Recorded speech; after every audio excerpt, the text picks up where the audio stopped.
అనంతపురం జిల్లా తాడిపత్రిలో తలపెట్టిన పార్టీ కార్యక్రమాన్ని వాయిదా వేశామని మాజీ ఎమ్మెల్యే కేతిరెడ్డి పెద్దారెడ్డి తెలిపారు. మంత్రుల పర్యటన నేపథ్యంలో ఇబ్బందికర పరిస్థితి ఉంటుందని పోలీసులు చెప్పడంతో వాయిదా పడిందని అన్నారు. ఈ నెల 18న రీకాల్ చంద్రబాబు మేనిఫెస్టో కార్యక్రమాన్ని నిర్వహిస్తామని చెప్పారు. వైఎస్ఆర్సీపీ ప్రభుత్వంలో చేసిన సంక్షేమాన్ని కూటమి ప్రభుత్వం ఏడాది పాలనలో ఏం జరిగిందని ప్రజలు బేరీజు వేసుకోవాలని ఎమ్మెల్యే కేతిరెడ్డి పెద్దారెడ్డి అన్నారు. పోలీస్ అధికారులు ఈరోజు కాకోకుండా తాడిపత్రి కాన్ఫరెన్స్లో ఓపెనింగ్ ఉంది, మంత్రులు అందరూ వస్తారు, అందువల్ల ఇబ్బందికరమైన పరిస్థితి ఉంటుంది అని చెప్పి జిల్లా పార్టీకి తెలియజేయడం జరిగింది. ఇందులో భాగంగానే 18వ తారీఖు మీరు అక్కడ ప్రోగ్రాం పెట్టుకోండి, మేము సహకరిస్తామని చెప్పడం కూడా జరిగింది.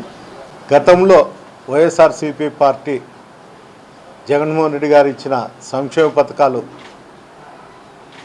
ఏమి ఇచ్చినాము, ఈ ప్రభుత్వం వచ్చినాక కూటమి ప్రభుత్వం వచ్చినాక ప్రజలకు ఏ స్కీములు ఇచ్చినారు, ప్రజలు దీనివల్ల కూటమి ప్రభుత్వాన్ని గెలిపించిన తర్వాత బేరీజ్ చేసుకోవాలి. అంటే వైఎస్ఆర్ పార్టీ అధికారంలో ఉన్నప్పుడు ఎంత లబ్ధి చెందినారు, ఈరోజు కూటమి ప్రభుత్వం వచ్చిన తర్వాత ఎంత లబ్ధి చెందినారనేది బేరీజ్ చేసుకొని ప్రతి గడపకు పోయి కూడా మేము దాన్ని గ్రామాలలో సైతం ప్రతి ఇంటికి పోయి కూడా చెప్పడం జరుగుతుంది.